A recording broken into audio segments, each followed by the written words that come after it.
Yes, it is visible. Okay. Okay, then uh, let me introduce our guest speaker, uh, Sri Ashish Kuvelkar will be talking about career options for the research scholars in HPC domain. Sri Kuvelkar obtained his master's degree in electrical engineering from BJTI, Bombay University. He is presently a scientist G at Center for Development of Advanced Computing, where he is associated with HPC Technologies team at C-DAC Pune. Previously, he worked for hardware division of Patni Computers for 9 years, and C-DAC he has been associated with design of subsystems for hardware subsystems for various generation of quantum supercomputers. He also contributes to training activities of Advanced Computing Training School of C-DAC, which conducts postgraduate diploma courses in various specializations. Currently, he is involved in the HPC and Human Resource Development activities of the National Supercomputing Mission, and also for the research scholars here. You are aware that we are running several training programs through NSM Nodal Center activities at IIT Kharagpur, and Sri Kuvelkar is the person behind coordinating between all the nodal centers and running these training programs across India. He is very active in that particular domain, guiding the HPC and AI training activities nationally. And I'm very happy that we planned this research scholar day at a very later stage. And when I contacted him in a very short notice, except his busy schedule, he committed that he will give his guest lecture for you guys. I'd like to thank you for this also. And Ashish sir, you can Yes. start your presentation. Yeah. So I hope I'm audible. Yes. You can Okay. hear Okay. you. So good afternoon. Uh, I just correct me, Somnath. I understand that this research scholar day is where the research scholars in IIT Kharagpur across various departments they present the work that they are doing. Am I right? No. This is for Center for Computational Data Science. So it came last time, which Okay. hosts Okay. the Okay. Nodal Only Center. those. Okay. Okay. Yes, Okay. these are the So students who are active in HPC and AI research. right. No, so my question was, are they like computer science students, or they are like students from various domains, like their undergraduation, post graduation? Is it in computer science or related domains? They have a very heterogeneous background. Students Okay, from all right. engineering, sciences, mathematics, computer science, all are there. Okay, okay. All right, all right. So actually, I was anyway. I thought that they're from various backgrounds, but it doesn't matter. So I'm going to divide this in three parts. Okay, one is that I will set the context in terms of what is HPC and where this computational science stands. Second thing would be that assuming that you are using HPC for solving a problem that you have taken up as a part of your PhD. What can you do? And the third thing is I have my colleague Mr. Mandar Gurav. He has yet to appear for his defense, but he has completed all the formalities that are needed for computer for getting a PhD from IIT Bombay. So that in the third part, I will have a chat with him as to how he went about doing things which would be of interest to you. So I wanted another person. She's Paramita. She did her PhD from IIT Kanpur and she has joined C-DAC. But unfortunately, she is not available today. She is on leave. Otherwise, that would have been another interaction that I could have had with her. Anyway, so let's proceed. Uh, has the slide changed, Somnath? Does it show introduction? Yes. Okay, all right, all right. So I'll just set the context so that we are on the same page. Many of you would have be aware that ENIAC was one of the first programmable computer that was made in 1947. Initially, it was made for the Department of Defense. They wanted to use it for calculating the trajectories of missiles and other things that they are going to launch. However, by the time it got functional, the World War ended and they used it for some other purpose.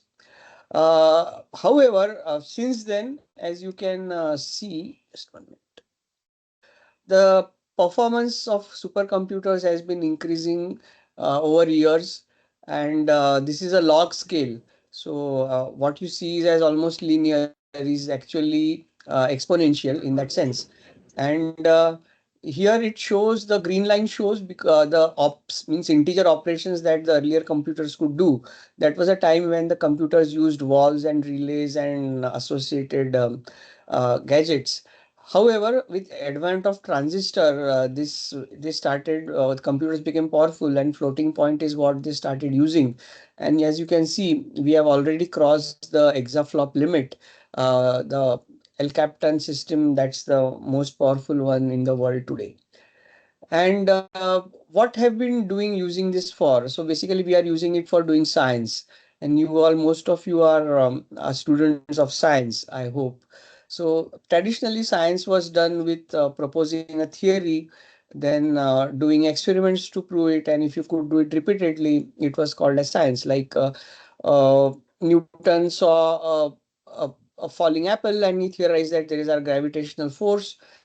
Then he proved that anything you can throw up, it's attracted. Then he calculated it's 9.6 meters per second square is the force that Earth exerts on any object, and that he proved. So this was the traditional way, and the basis of all of this is what Galileo said, that mathematics is the alphabet with which God has written the universe.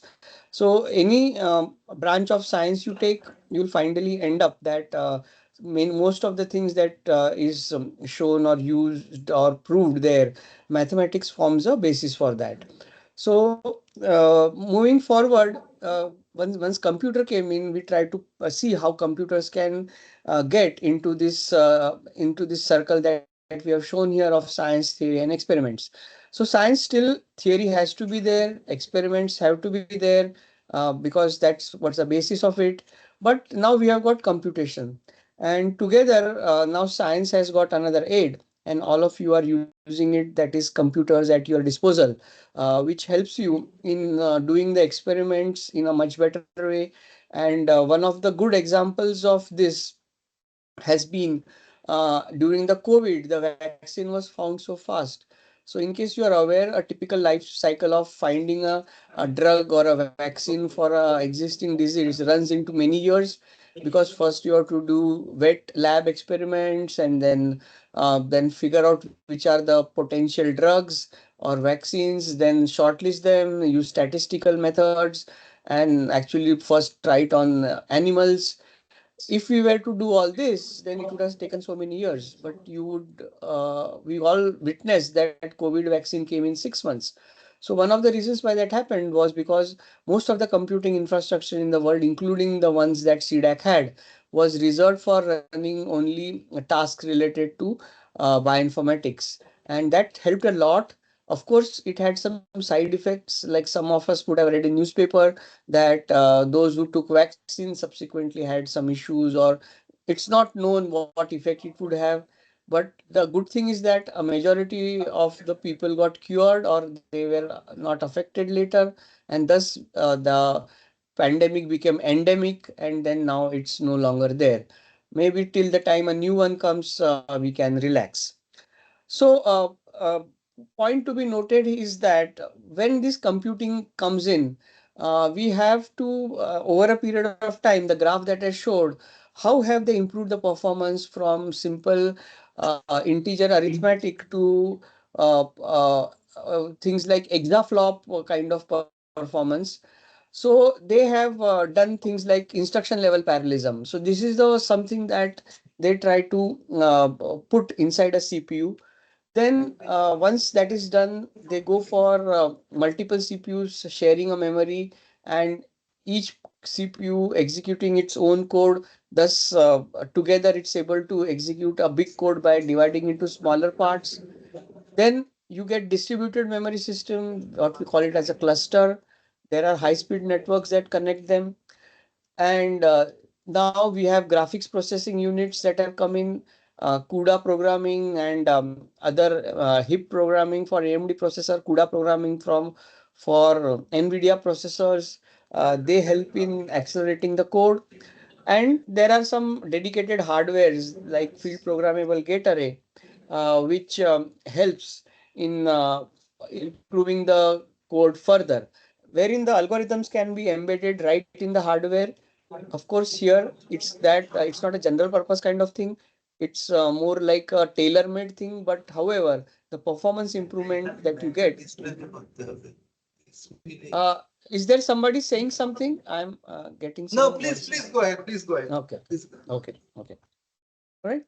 And there are application of specific ICs like TensorFlow and others for accelerating certain type of workloads. So this is what you find that inside a supercomputing system, various techniques are used, and as a result, the exponential graph that we saw is a result of all these efforts that have been done. So, what I'm trying to point out here is that uh, there is a mechanism by which, at all levels, right from the CPU to the way the programs are written, to the way the application workflows are done, together they are contributing towards making the system faster. But while this is an overall picture that a user sees, the fundamental thing that comes into picture is the way by which the principle on which we build all this that I mentioned in the previous slide, uh, that we have a large problem to solve. Because small problems or problems that are not so big, your normal desktops and servers and other things which can be used, and people are using it for most of the problems that they face. However, when we have a grand challenge problems, large problems like those that you are tackling, the basic fundamental principle lies in the fact that you have to divide it into the small ones. Because then small problems get over faster, large problems take time. That's the basic premise. However, the key comes in here where we are saying that these are solved concurrently. So parallelism is the key in improving the performance, and that is the principle on which the supercomputers work. And for that, to do solve this problem concurrently, we use multiple processing elements. And in the previous slide, I gave you some glimpse of which are those multiple processing elements. And in that, I had also mentioned about distributed computing. So just like parallel computing, generally this term is used in unison. Parallel and distributed computing is what the term they use, wherein you may have heterogeneous systems, and the supercomputers in the future are going to be heterogeneous in nature, because there are different types of problem need different type of architectures, and one architecture cannot fit into all the types of problems that you wish to solve. Hence, these kind of heterogeneous systems are going to come in the future. So this is the principle on which the basic supercomputers work.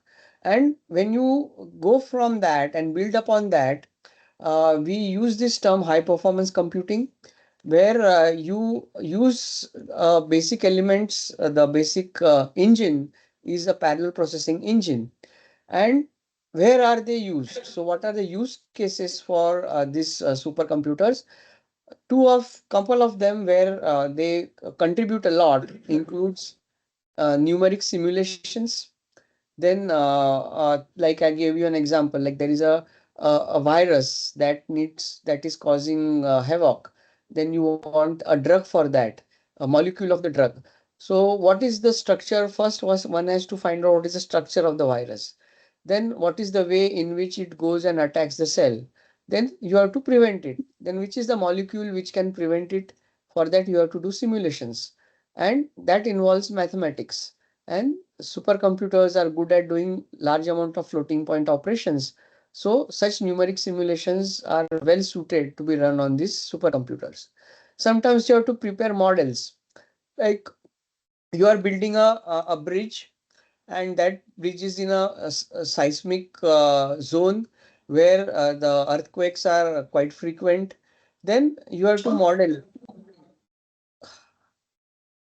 I hope there is no question or anything because I got some voices. Anyway, I hope it was a glitch. Okay, So there so are some background noises. No uh-huh. worry. Okay, There are okay, some background noises. okay. So uh, there you have to do modeling, design, model it, see its worthiness, or let's say you are modeling a car, how will it crash? Then use the software to simulate it. Sometimes like you are doing a huge amount of data processing, like genomics data, huge in size, and a person is having some genetic disorder. Then how can you tackle that? Huge amount of data processing is required to be done. So in such cases where you have such kind of use cases where the basic thing is you need large amount of mathematical calculations, that is the place where supercomputers are well suited. So it is one has to, I mean, bear in mind that you cannot simply take any existing software and convert it into the supercomputer. No, you have to understand the architecture for which is to be written and understand the algorithm and tailor it for that particular purpose. So you just take the compute power that is available in the supercomputer to execute only a selected applications and that you wish to run very fast. Okay. And the definition of supercomputer in this context is that, as we saw in the graph, it keeps increasing day by day. So whichever are the currently fastest one, they are the ones that will be called as supercomputers. And supercomputers of today do not remain supercomputers of tomorrow. It is a moving target. Okay, so I'll quickly go through this that why you go for sequential system, parallel system is that you are able to solve bigger problems. So that is how you will use parallel computing because other option is single CPU systems which may be slow and may not be able to fit the problem that you are going to solve. Okay. Now this is where you will be able to connect with me in terms of what you are doing. So let's take an example that you have a new problem to solve or you have identified a new problem to solve and that problem will be in certain domain. Let's say computational fluid dynamics or bioinformatics or weather forecasting or any such domain. So first the domain expert will explain the problem what it is, that how it is to be solved, what are the underlying equations like weather forecasting. There are partial differential equations to be solved, or in some cases there are matrix multiplications to be done. So these the basis on which those problems exist are best known to the domain experts. That's the first point. Then the domain experts may not be good at programming. The domain experts more likely are not going to know the computational aspects well. So there comes in the computational aspects. Those who are can port the problem, if I may use the word, and solve it using the computer. So that is where the HPC application comes in. So to give an example, we have a team in C-DAC which works in the domain of bioinformatics. So under that, there are various subdomains like molecular dynamics, genome sequencing, drug discovery. So these are the end users are like those who develop new drugs, let's say. Now you want to shield those people from these intricacies that I'm trying to explain. So what do you do? What is the solution? Solution is like you develop a workflow that you divide the problem into multiple sub parts. Output of one part goes as input to another. So this is called as something like a computational pipeline. So this is the practical application of this where a person who is interested in developing a new drug, who is a domain expert, but doesn't want to get involved into the computational aspects or programming and all that, he makes use of a workflow. So this is what the end product that is needed to solve a problem. Having said that, how do we go about doing it? So as I have already indicated, if it's a simple problem, then just domain up the softwares that are available on a server or a desktop, they are good enough. But here we have already said that if you want to make use of supercomputers, you need to move from sequential to parallel. So the first step in that is developing an algorithm which is parallel. That means the breaking down the big algorithm into smaller parts so that each one of them is concurrent. Then comes converting that into writing a code that is parallel in nature. And when you are writing a parallel code, there are frameworks. Like some of you might have used OpenMP, MPI, CUDA, OpenACC. So they are used for developing the parallel framework.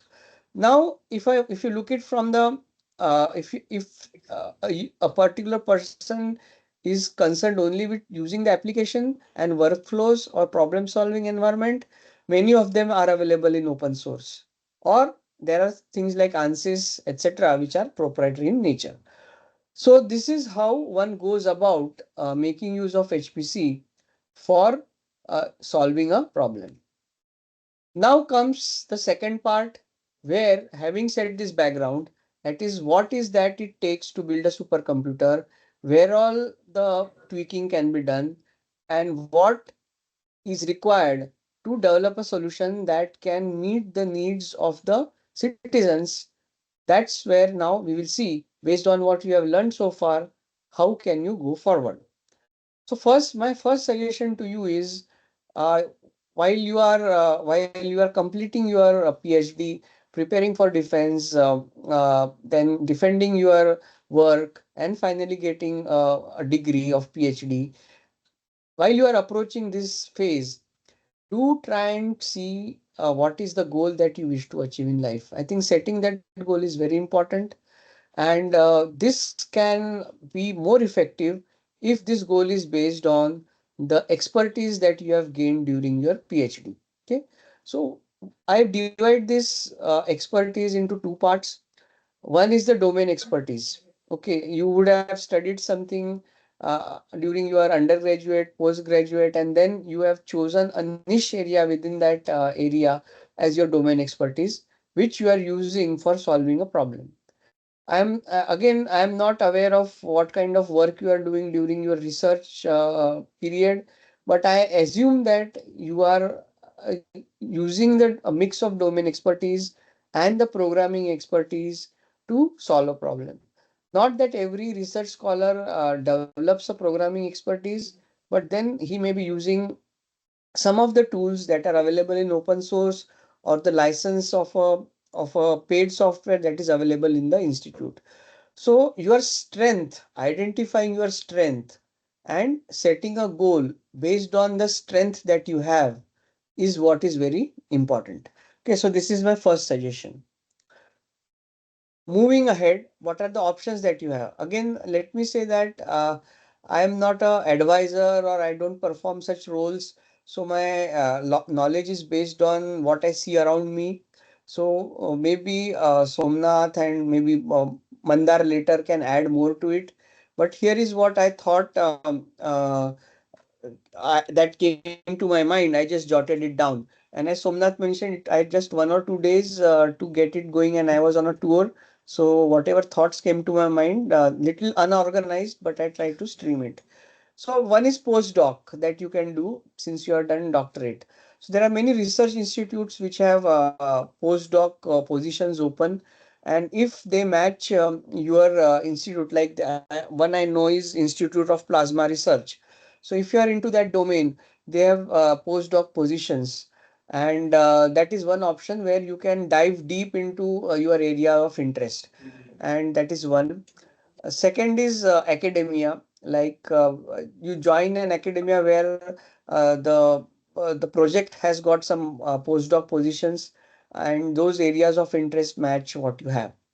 That is one part. Second is industry. So now industry, there are OEMs like Intel, Nvidia, AMD. There are a whole lot of them who are developing CPUs. They are developing the computing systems. They are developing certain architectures. So they are the ones who are driving the technology in the industry. Then there are solution providers and technical and you can say integrators. They are the ones who go and provide the solution. They build upon, let's say they will take the systems from Intel, they will take accelerators from NVIDIA, they will take networks from InfiniBand, and uh, based on, let's say, suppose you take Bose Institute in Kolkata, they are into a particular domain and they need solutions in that domain, which includes the underlying hardware plus the framework that runs on it. So they will take all of this together and provide a solution. The third type is like technology developers or users like C-DAC, ISRO. So we are at C-DAC are developing supercomputers. So when you say supercomputers, it's not just the hardware or the cluster or the racks that we build, but it has to provide complete end-to-end solution in terms of what the user wants. So these are, or you take example of ISRO, when they are designing the re-entry vehicle system, they are going to see what kind of material they want, which can be put on the cone of the entry vehicle, so that it can withstand the pressure and the temperature, but still bring the satellite safely down. So these are some of the applications that they want to solve their problems that they encounter as they go around looking for newer technology development. Then comes the academia. So here you have your primary job is teaching. However, in the area of expertise, you can take project from funding agencies like DST, METI, etc., where these as a PhD holder, your expertise will be used. Now, coming to the industry options, particularly, where because that's what I know more of, where you will have roles to play in various teams. First, that I've mentioned is architecture team. So this is like a forward looking. Today they have certain architecture. They want to make it take it more powerful, more performance oriented, which gives better performance. So these teams, where will your expertise be used? So it is like uh, uh, profiling your performance and given an architecture, simulating certain codes and giving inputs to the architecture team to develop a better architecture or add features which will help in running the codes faster. So that is the architecture team. Then comes the application teams. They are into the given applications, how the performance can be improved on the platform of the industry OEM where you have joined, or scaling them up, or adapting it to newer platforms like a new, let's say NVIDIA comes up with a new framework, then you may have to retweak the code to get the best performance from the newer platform. Then the user support. This is like every user has got his unique problem that he's solving. He is using the OEMs or the industry to which for which you are working. These platforms, they may face some issues. So these people act as a bridge between the architecture team and the end users, so that it can be anything to be changed to be made or something to be fixed, they will take help of the backend team. Then other things that typically we have found people doing is hackathons and code improvement programs, etc., where the job of the person is mentoring the teams. Here, what people find challenging is every day they get a new problem to solve, and the problems are unique. So there is also a challenge, though there may not be continuity of work for years together. But some people feel that this kind of work, which keeps them busy, keeps their brain ticking with different kind of problem, is some people prefer that. All right, so I'm not sure how much I live to your expectation about guiding you as to what you should do after your PhD is over. But Mandar, are you there? Mandar, can you unmute? Yes, sir. Okay.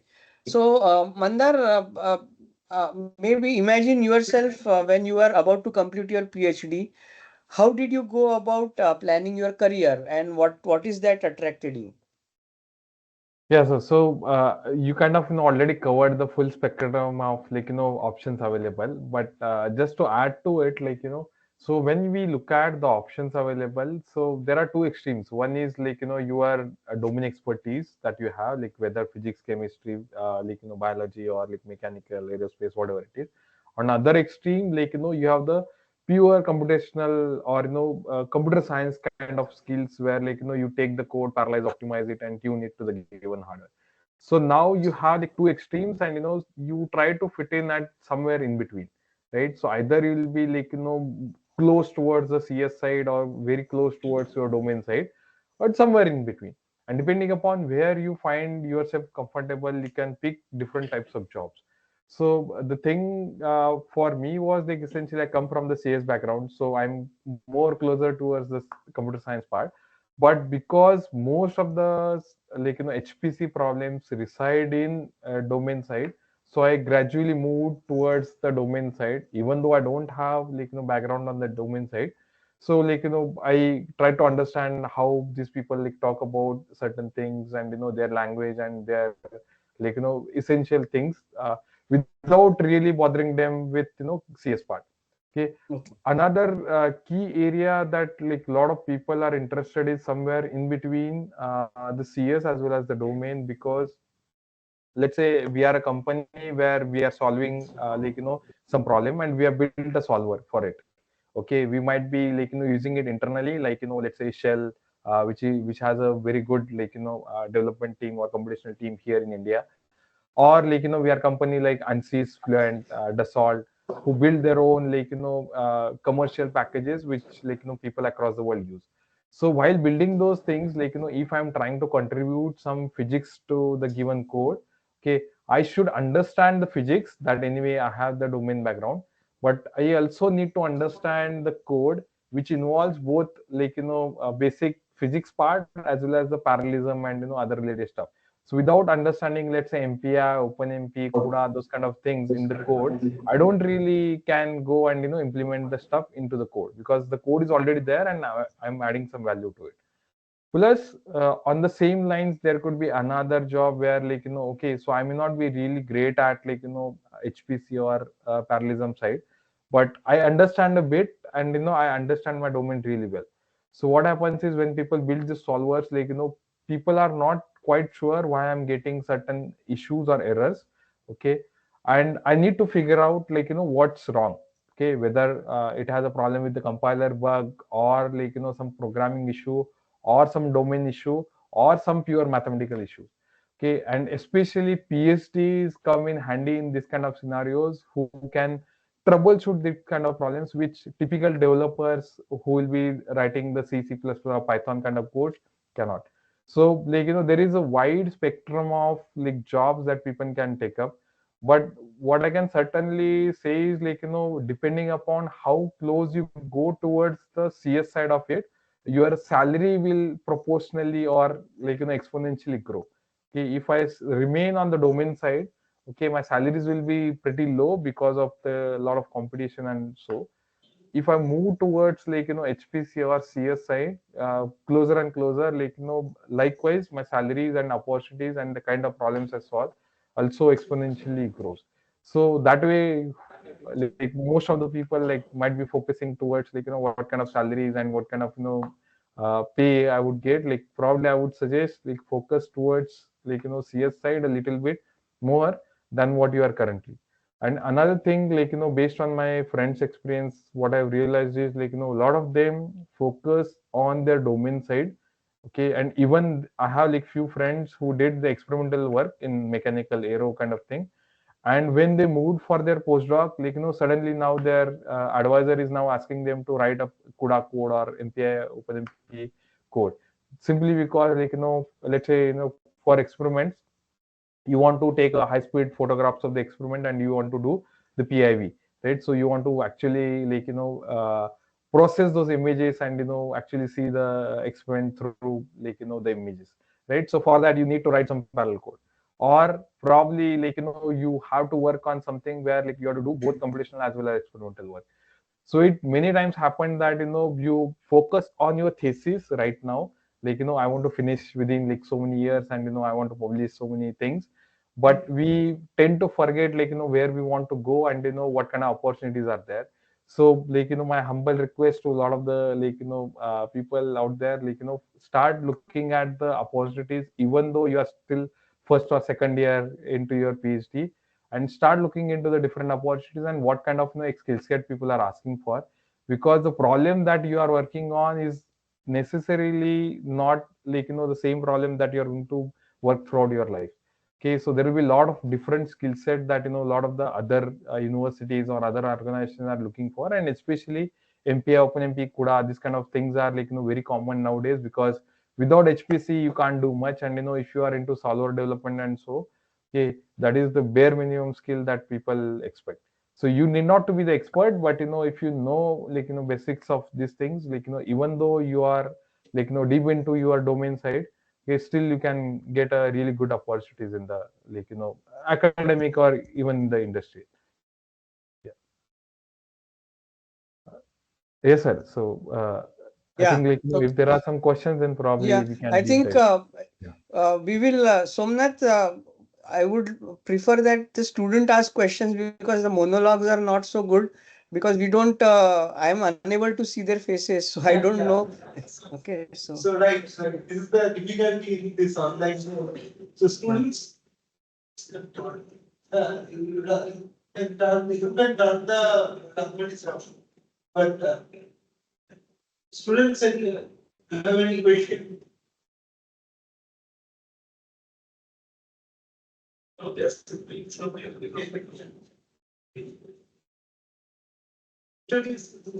Hi, sir.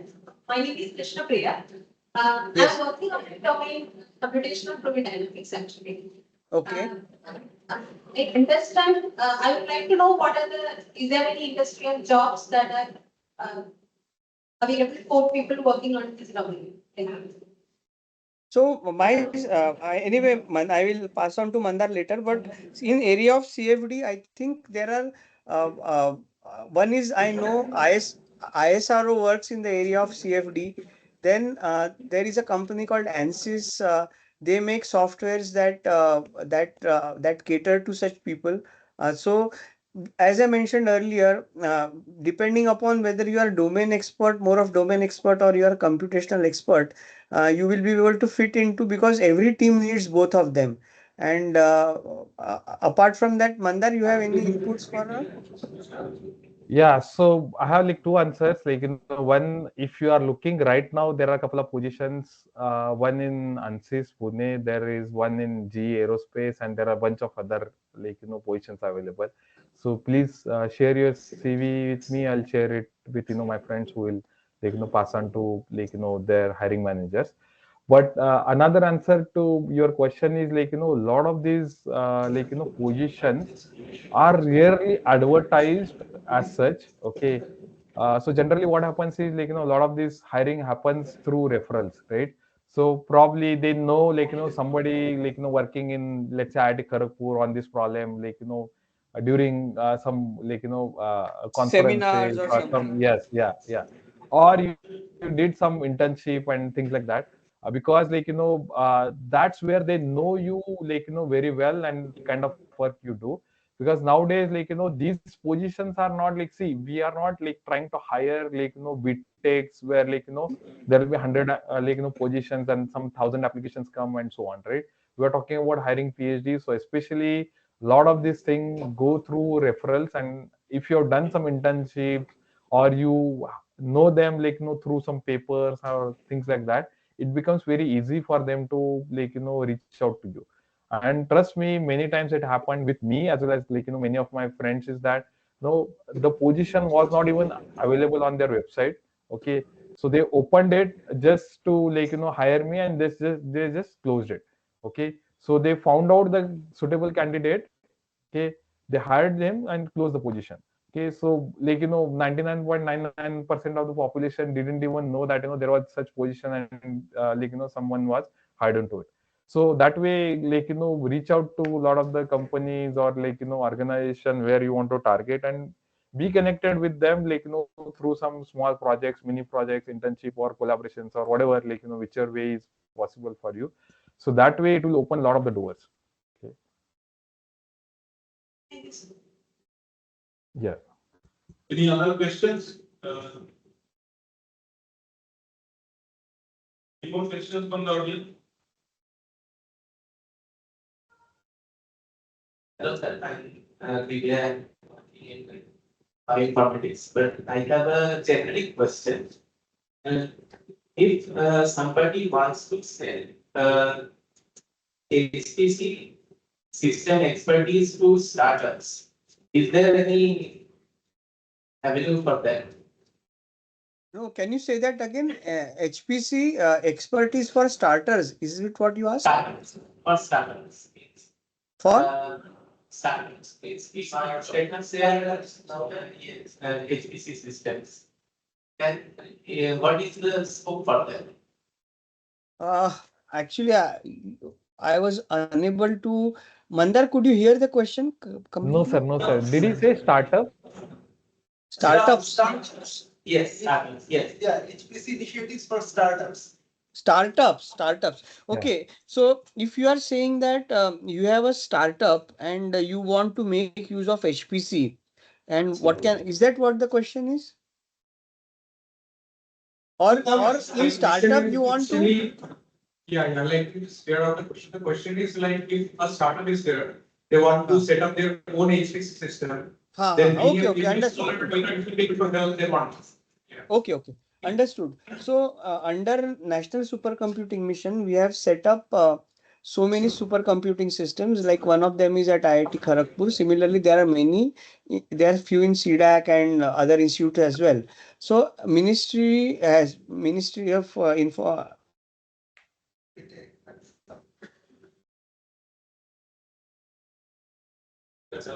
For startups, wherein some few set of hours can be given free of cost to them for use. That is one scheme that they have. And subsequently, once you find that your HPC is helpful to you, so these are for trying out some experiments. And once you know that the system is useful for you, then there is a subsidized model for making use of it.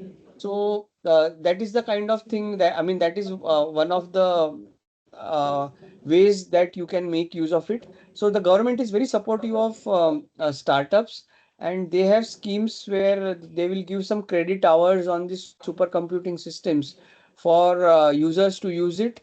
They may seek some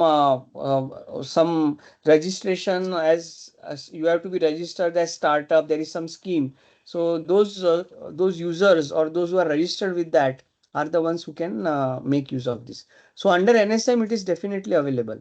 So if you want more information about that, you can write to me and I will put you across to the right person.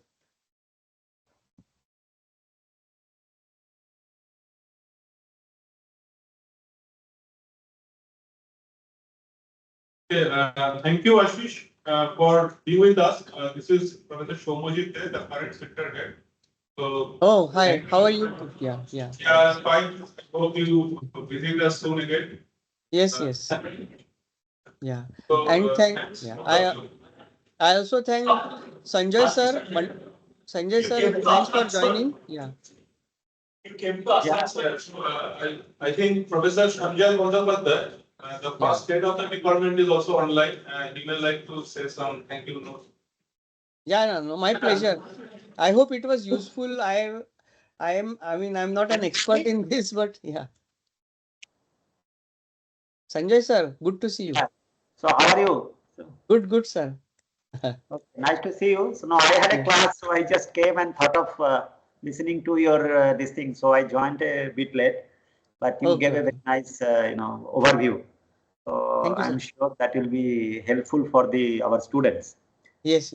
particularly the present PhD students, because our students mostly they remain a bit confused that what to do after the PhD. So I think particularly in within the country, what are the possibilities and all. So I think you are probably the right person from C-DAC to give a scenario of the. In C-DAC also we have taken. I mean, we take PhDs. I was trying to get one such one to tell her experience, but unfortunately she is not available today. But if a chance comes later, we can always have an interaction with them, your students, subsequently as well. So thanks for giving this presentation to our students, and we Yes, hope you my will pleasure, come, sir. you will come back in. Yeah, You will come here in person also soon. yeah, sure, sure. We look for In fact, interaction and your last week, support. yeah, I had told Somnath last week I was in actually Kolkata and Asansol. We had a meeting, a railway related meeting. Yeah, so but it was jam packed. I could not come to Kharagpur. I went to Asansol and Chittaranjan. Yeah, yeah. Okay, sir. Yeah. Yeah, Next time when you come, just please make us visit. yeah, yeah, sure, sir, sure. Sir, Okay. Ashish, before you leave,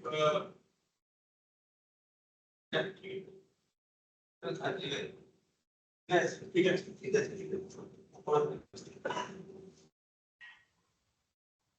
Ashish, before you leave, we also have Professor Kovind from Infra here, and he will like to say a few words.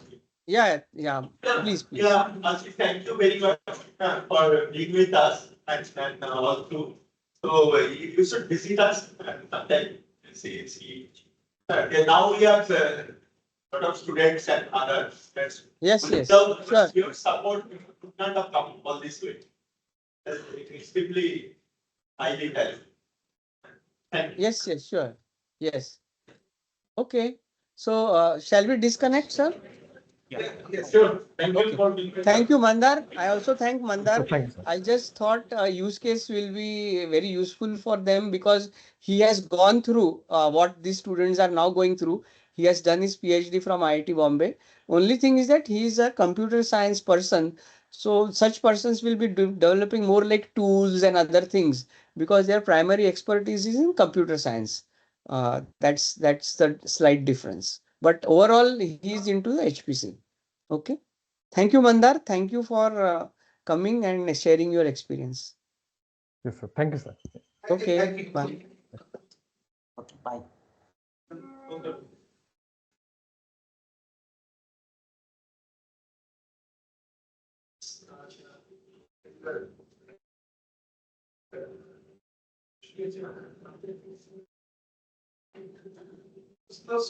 That's